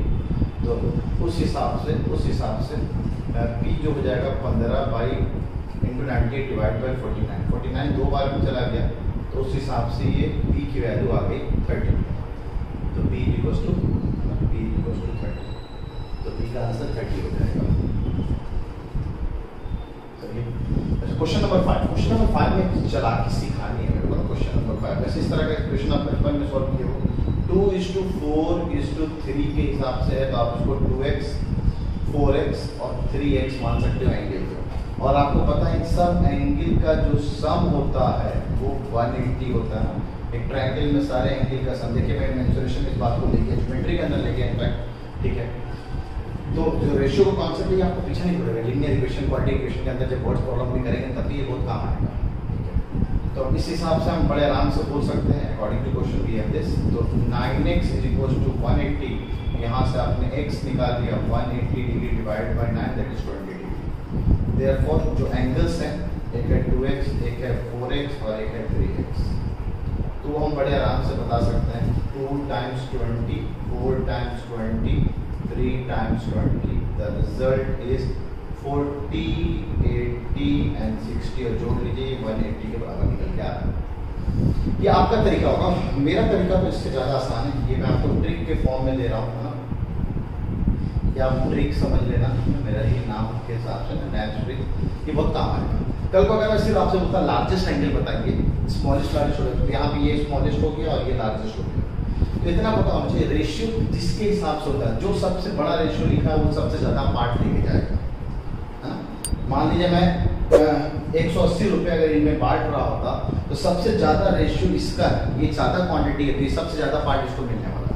जिसको जो रेशियो का पार्ट सबसे कम होगा उसको सबसे कम पार्ट मिलेगा। ये भी एक मतलब है रेशियो का पार्ट, कितना भाग वो लेके जाएगा। मान लीजिए 180 के मैंने 180 टुकड़े कर गए, तो उसके कितना पार्ट ये लेके जाएगा, कितना पार्ट ये लेके जाएगा, कितना पार्ट ये लेके जाएगा, तो सबसे ज़्यादा पार्ट ये लेके जाएगा। तो एक बहुत आसान पार्ट है। सबसे लार्जेस्ट एंगल चाहिए तो आपको पता है 4 के हिसाब से सबसे लार्जेस्ट एंगल आएगा। तो उस पूरे को हमने कितने पार्ट में तोड़ दिया, इन सब का सम के पार्ट में तोड़ दिया। तो 180 को हमने इन सब के सम के पार्ट में तोड़ दिया, तो 9 पार्ट में तोड़ दिया, और 9 का 4 पार्ट को ले गया ये सबसे लार्जेस्ट वाला, और किसका तो 180 का। तो एक लाइन में आप इसको 9 से काटा 20, ये डायरेक्ट सबसे लार्जेस्ट एंगल 80 निकल के आएगा। और अगर सबसे स्मॉलेस्ट एंगल होता तो सबसे स्मॉलेस्ट पार्ट कौन सा है, 2, और इन सब का सम कितना है 9, और कितना दे रखा है 180, काट लिया फिर से, फिर डायरेक्ट आंसर 40 आ गया। यानी कल को अगर आपको डिवीजन निकालना हो कि सर 2 भाई हैं वो ना कमाते हैं इस रेशियो में 5:11 के रेशियो में, और 16,000 रुपये उन लोगों को बांटना है, तो बताइए बड़ा वाला भाई को कितना मिलेगा। तो कहते हैं बड़ा वाला भाई 11 के हिसाब से, आपने छोटा इसको बड़ा के बात किया, और टोटल पार्ट कितने हैं 16, कितने हज़ार में बांटना है 16,000 में, तो 16 से काट दिया तो 1000, तो बड़ा वाला भाई 11,000 ले जाएगा, छोटा वाला भाई जो बचेगा वो ले जाएगा। तो इस वाले ट्रिक से बड़े आराम से इस तरह के सवाल को कर सकते हैं, और ये बहुत काम आता है, बहुत आसान कर देता है चीज़ों को कि। और ये जब आप फिजिक्स में इलेक्ट्रिसिटी पढ़ रहे होंगे तो वहाँ भी बहुत काम आएगा ये रेशियो का डिवीजन, है ना। जैसे अगर आप किसी को पगार देना चाहते हैं तो जो जितना ज़्यादा काम करेगा वो उतना ज़्यादा पैसा लेके जाएगा, जो कम काम करेगा वो कम पैसा लेके जाएगा, ठीक है। ये क्वेश्चन नंबर 5 हो गया। क्वेश्चन नंबर 6 एक लास्ट सवाल बचा हुआ है, तो वो देख लेते हैं। क्वेश्चन नंबर 6 क्या कहता है कि अगर a/b है ना, a/b 2:3 के बराबर है, और b/c जो 4:5 के बराबर है, तो आप ये बताइए कि c/a कितने के बराबर है। तो सर हर बार आपको रेशियो निकालने के लिए एक काम तो ये, यहाँ से आप b निकालो, मेथड 1, यहाँ से आप b निकालो, तो यहाँ से सर b जो निकल के आया वो 3a/2, और यहाँ लाके पटक दो, तो यहाँ लाके पटक दिया, तो इस b को हमने लिख दिया 3a/2 divide by c equals to 4/5, और इस 2 और ये नीचे वाली का 2c, this is 3a/2c is 4/5। अब क्रॉस मल्टीप्लाई करके चीज़ों को, तो a/c जो निकल के आ रहा है 8/15, लेकिन a/c नहीं आपसे पूछा गया है ना, आपसे c/a पूछा गया है, तो इन्वर्टेंडो उलट दिया, तो c/a इज इक्वल्स टू 15/8, तो आंसर ए हो जाएगा। एक तो तरीका ये, आप प्रॉपर्टीज लगा लो, इन्वर्टेंडो कर लिया आपने, इन्वर्ट कर लिया, तो कुछ फर्क नहीं पड़ेगा।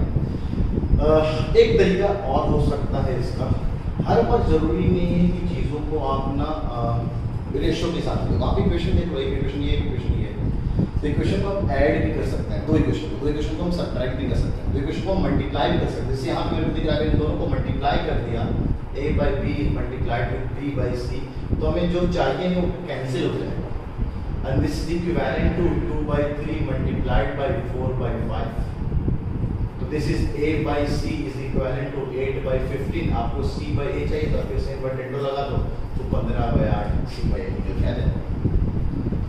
और एक बहुत छोटा सा ट्रिक अगर चाहो तो ऐसे लिख सकते हो, अगर मान लीजिए a/b दे रखा है, b/c दे रखा है, c/d दे रखा है ना, d/e दे रखा है, e/f दे रखा है ना, और आपसे पूछे कि सर क्या होगा a/f, ये और सबसे लास्ट वाला क्या होगा, तो करना क्या ऐसे केस में, सारे रेशियो को मल्टीप्लाई कर देना, सबको मल्टीप्लाई कर देना, यहाँ मल्टीप्लिकेशन मल्टीप्लिकेशन मल्टीप्लिकेशन, अब जो कट पिट रहा है, जो आंसर आएगा वो आपका आंसर हो जाएगा।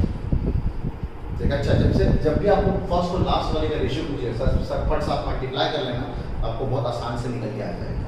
ठीक है, तो काफ़ी कुछ हमने आज सीखा है रेशियो प्रोपोर्शन के अंदर। थ्योरी का पार्ट थोड़ा ज़्यादा लंबा था इसमें, है ना। सवाल और भी अगर रह गए तो डीपीपी में भी हो सकता है, बहुत सारी चीज़ें कवर हो जाए हमारी। ठीक है, तो इसका डीपीपी भी आपको मिल जाएगा, और अगले टाइम में हम लोग पहले 2 डीपीपी डिस्कस करेंगे, तो Q&Q वाला रहेगा और एक इसका डीपीपी डिस्कस करेंगे, उसके बाद ही हम लोग परसेंटेज पढ़ेंगे। परसेंटेज ज़्यादा टाइम लगेगा, रेशियो प्रोपोर्शन 2 टॉपिक था इसलिए टाइम लग गया, है ना। तो आज एक चॉकलेट सवाल करते हैं ना, बहुत दिनों से चॉकलेट सवाल नहीं हुआ है। ठीक है, तो एक चॉकलेट सवाल बहुत छोटा सा, है ना, ऐसे ही बस सोचने पे बेस्ड है आपका। ठीक है, मान लो आप ना